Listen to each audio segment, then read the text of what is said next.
Olá pessoal, professor Luan Martins na área e este é o canal Determina. Vamos corrigir hoje as questões de matemática do PET de progressão continuada do 7º ano. Questão número 1. Um veículo de motor 1.0 pode percorrer até 13 km com 1 metro cúbico de gás natural veicular. Além de ser menos poluente, esse combustível possui a melhor relação entre custo e benefício para o consumidor. Para realizar uma viagem de 1.560 km, o volume de gás natural veicular consumido é de... A primeira ideia, galera, é saber quantas vezes 13 km cabem em 1.560 km de distância. Aí a gente consegue saber quantos metros cúbicos de gás natural ele vai gastar, porque a cada 13 km a gente tem 1 metro cúbico. Então é apenas uma divisão simples. Vamos lá. 1.560 a gente vai dividir por 13. No divisor eu tenho 2 dígitos. Pego 2 dígitos no dividendo. 15 por 13 é 1. Por que é 1? 1 vezes 13 é 13. E sobra resto 2. Eu tenho esse 6 aqui, eu vou descer ele. E divido 26 por 13 é 2. Por que é 2? 2 vezes 13 é 26. Sobra resto 0. Eu tenho esse 0 aqui, eu vou descer ele e vou dividir. 0 dividido por 13 é 0. 0 vezes 13 é 0 e sobra resto 0. Então, galera, perceberam aí que a gente tem 120 metros cúbicos de gás natural gastos para fazer essa viagem? O que a gente vai fazer agora é transformar essa unidade de volume ou para centímetros cúbicos, ou para decâmetros cúbicos, ou para decímetros cúbicos, ou para milímetros cúbicos, porque a gente não tem 120 metros cúbicos na resposta.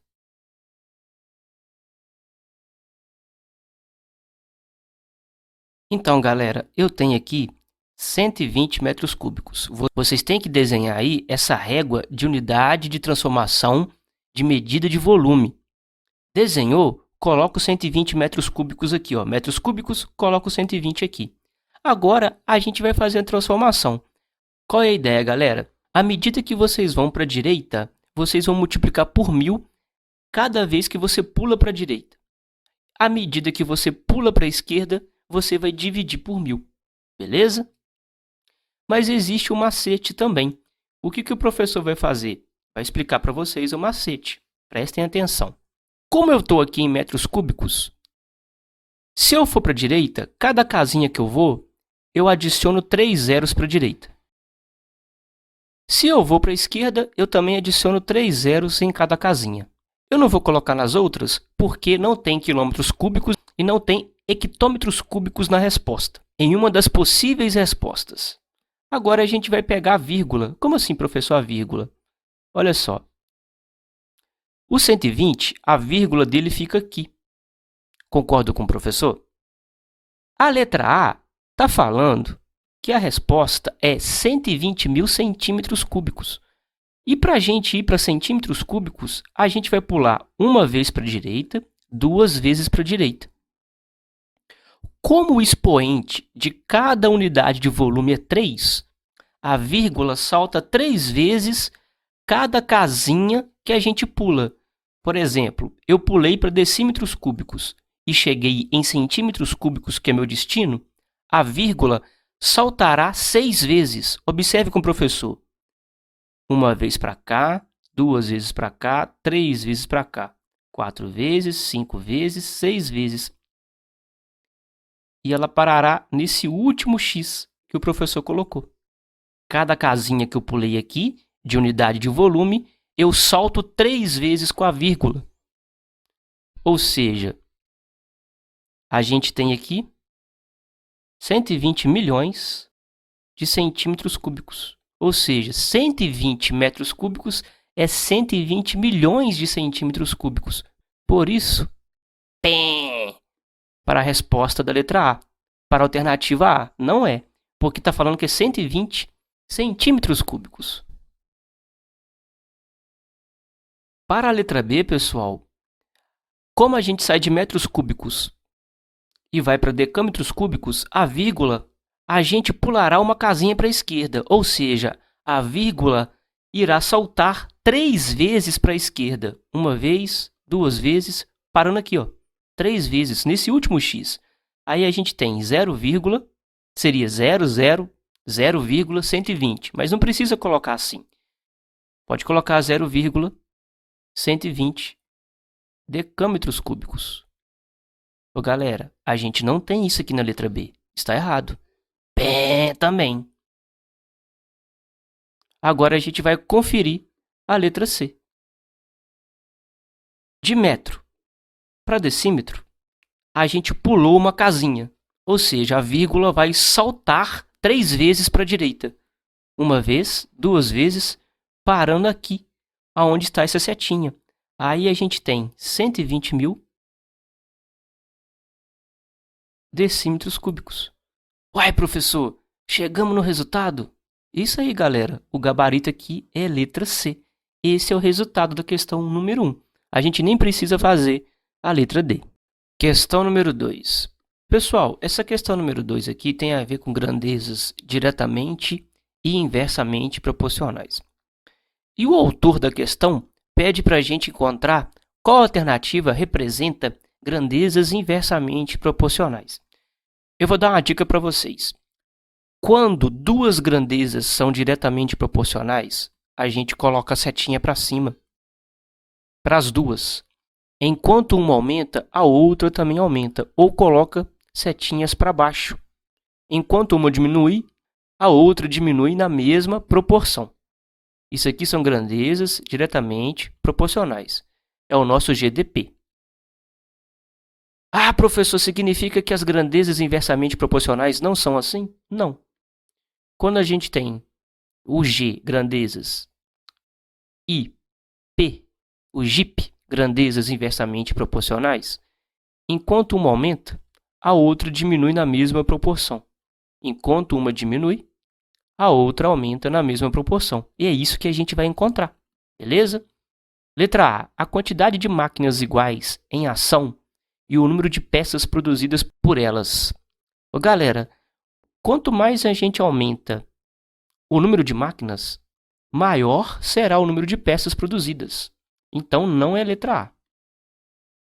Aqui na letra A, a gente tem G, D, P, grandezas diretamente proporcionais.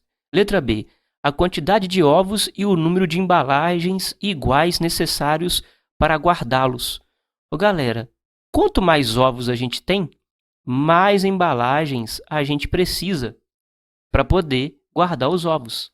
GDP de novo, grandezas diretamente proporcionais. Letra C. O tempo de viagem de um trem com velocidade constante, a velocidade dele nunca muda, e a distância a ser percorrida. Quanto maior a distância, maior o tempo de viagem para a mesma velocidade constante. Se você aumentar a distância, o tempo vai aumentar. Beleza? Então, GDP, grandezas diretamente proporcionais. Ah, professor, então sobrou a letra D, que é o nosso gabarito. Sim. Por quê?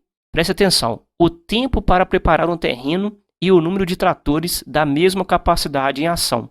Ô, galera, quanto mais tratores a gente tem para preparar um terreno, menos tempo é gasto nesse preparo. Por isso aqui é G e P, é o GIP, grandezas inversamente proporcionais. Esse é o nosso gabarito. Espero que vocês tenham compreendido essa questão. Número 3. A figura 1 representa dois tubos de vidro T e M de mesma medida, cada um deles dividido em um certo número de partes iguais. Aqui está dividido em 5 partes, uma parte, 2 partes, 3, 4, 5. E aqui 4 partes. A cor representa o líquido que cada um contém. Então, na primeira figura aqui, em T, a gente tem aqui 3/5 de líquido. Em M, a gente tem 2/4. Isso aqui são as frações que representam a quantidade de líquido em cada um dos tubos. A figura 2, que é essa daqui, representa os dois tubos T e M. após ser despejado parte do líquido contido no tubo M em T. Ou seja, eu peguei M aqui e coloquei parte do líquido em T. E vocês podem perceber que completamos aqui o tubo T. E sobrou um pedacinho aqui de líquido no tubo M. Aí vem a pergunta. Nessas condições, a fração que representa a quantidade de líquido que ainda resta no tubo M da figura 2 é. Então, quanto que resta aqui? Para fazer o cálculo que a gente quer, a gente vai seguir 2 passos.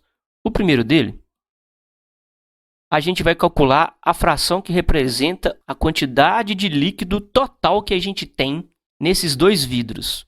A gente vai utilizar a primeira figura. Então, a gente vai pegar 3/5 e vai somar com 2/4. Frações com denominadores diferentes, a gente precisa tirar o mínimo múltiplo comum dos denominadores diferentes. Nesse sentido, o mínimo múltiplo comum de 5 e 4, isso é igual a 20. Vocês podem fazer aí, beleza? Coloca aqui no resultado, no denominador do resultado. Aí volta dividindo. 20 divide por 5, divide pelo de baixo, né, galera? Isso é 4.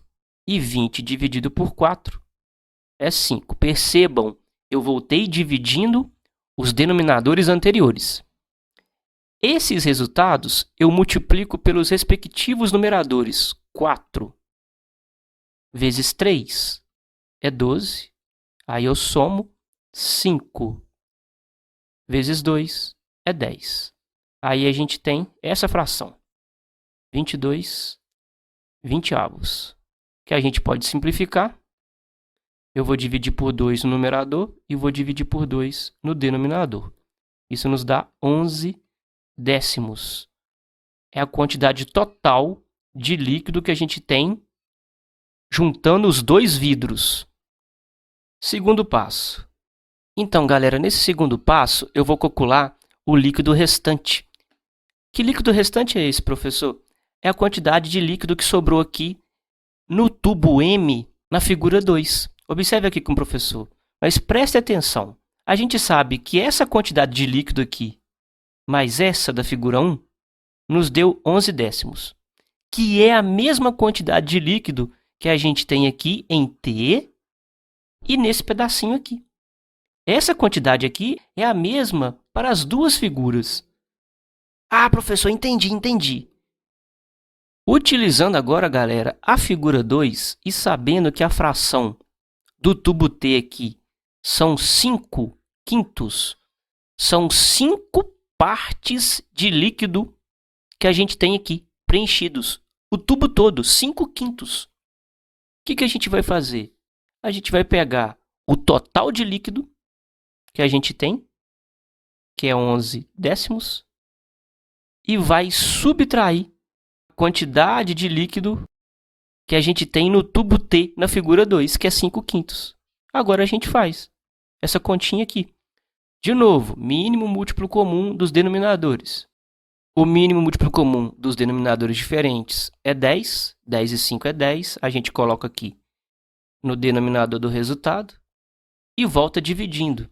10 divide por 10 aqui é 1. Divide pelos denominadores diferentes. 10 divide por 5 é 2. É assim que a gente soma e subtrai frações. Os resultados a gente multiplica pelos seus respectivos numeradores. 1 vezes 11 é 11. 2 vezes 5 é 10. 11 menos 10 é 1 décimo. Essa quantidade aqui, galera, é a restante no tubo M. Então, a resposta aqui, galera, é a letra A. Então, galera, encerramos assim mais uma correção do PET de progressão continuada. Não se esqueçam de se inscrever, deixar o seu like e compartilhar nossos vídeos. Fique com Deus e até a próxima!